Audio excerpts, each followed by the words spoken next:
अस्सलामुअलैकुम वादाब। आप देख रहे हैं एक्टिव ज़ुबैर। आप जैसे जानते हैं कि पिछले कई दिनों से बारिश ने और हवाओं ने कोहराम मचा दिया है। इसी सिलसिले में उन हवाओं की लपेट में एक मकान आया है। मकान मालिक का नाम मोहम्मद अशफाक वल्द गुलाम मोहम्मद त्रागवाल, जो बटास का रहने वाला है। अभी आप वहीं पर देख रहे हैं और मैं दिखाने की कोशिश करूंगा कि इस मकान के अंदर कितना नुकसान हुआ है। इस वक्त हमारे साथ मौजूद है हमारे गांधी साहब। इनसे पूछेंगे कि क्या माजरा है, कब का ये नुकसान है। तो सुनते हैं इसी की ज़बानी। गांधी साहब अस्सलाम वालेकुम। गांधी साहब ये बताएं, गाँव में जो ये मकान आया ये कब आया है, कितना नुकसान है? देखिए ज़ुबैर साहब, ऐसा है कि पिछले 4 दिनों से तो बहुत ज़्यादा बर्फ़बारी और बारिशें हुई है इस इलाके में, लेकिन यहाँ पे जो है बहुत ज़्यादा नुकसानात हुए। लेकिन ख़ास करके जो है इस मकान का नुकसान ये बहुत अहम है, क्योंकि ये जो है गरीब इंसान है जो दिन रात मेहनत करता है और अपने परिवार को खिलाता पिलाता है। और जिस दौरान जो है ये नुकसान हुआ, उस दौरान जो है यहाँ पर अंदर छोटे छोटे बच्चे सोए हुए थे और ऊपर वाले का शुक्र है कोई जानी नुकसान नहीं हुआ। और इस मकान मालिक ने जो है बड़ी मेहनत से जो है ये अपने टीन के छज्जे और ये लकड़ी वकड़ी जमा की थी ताकि अपने परिवार को आराम के साथ घर पे रखता। लेकिन बदकिस्मती से बारिश होने के बावजूद जो है उसके दौरान जो एक तूफ़ान भी चल रहा था बहुत ज़ोरों शोरों से, और यहाँ पर जो और मकानों के भी कुछ नुकसानात हुए हैं। लेकिन ये मकान जो है अहम किरदार निभा रहा है यहाँ पे, जिसकी वजह से पूरा मकान जो है तहस नहस हो चुका है। यहाँ पर जो है अंदर रहने के लिए कोई जगह नहीं है। इस वक्त जो इनका परिवार जो है बीच रोड पे आ चुका है। शुक्र है कि इनके पड़ोसी और हमसाये जो हैं इनको अंदर रहने के लिए जगह दे रहे हैं। गांधी साहब आप ये बताएं कि इस घर को अभी कहाँ शिफ्ट किया है, और जो यहाँ पर राशन वगैरह था वो पूरा तबाह दिख रहा है, तो ये घर अभी शिफ्ट कहाँ है?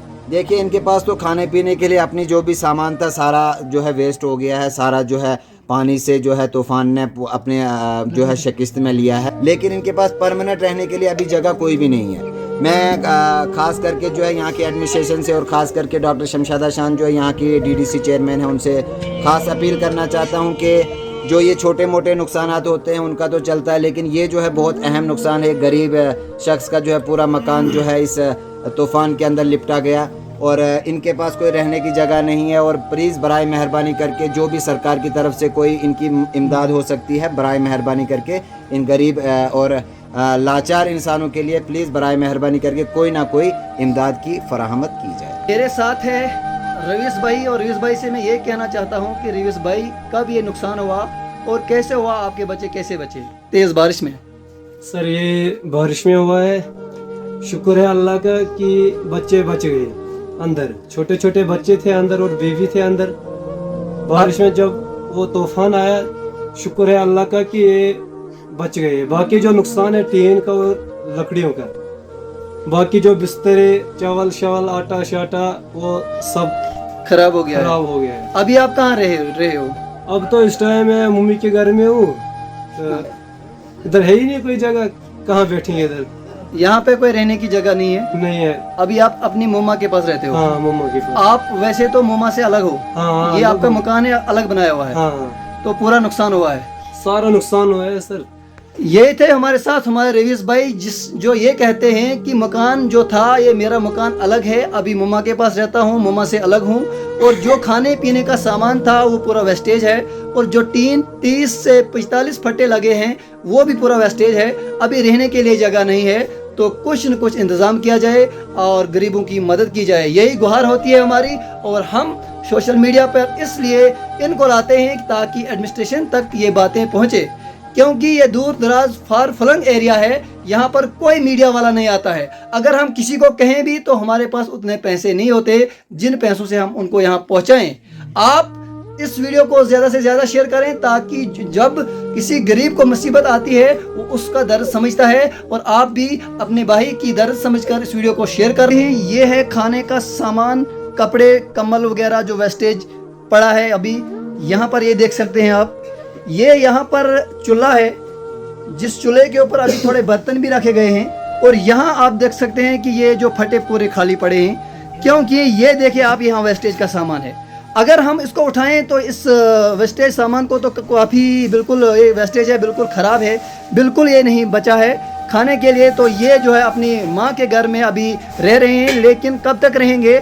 आखिर अपना घर जो है ये अपने माँ से अलग हैं तो अपना घर अलग ही होता है। तो यहाँ आप देखिए ऊपर की तरफ, यहाँ टीन जो 45 फुट कम से कम मैंने बताया लगा था, वो टीन सारा का सारा वेस्टेज है, वो भी दिखाने की कोशिश करूंगा। ये टीन हमने जमा किया है और इसके नीचे रखा है, और यहाँ पर आप देखिए, खुद भी देख सकते हैं, ये देखिए लकड़ी जो है पूरी टूट गई है, पूरे शेड को उठाया गया।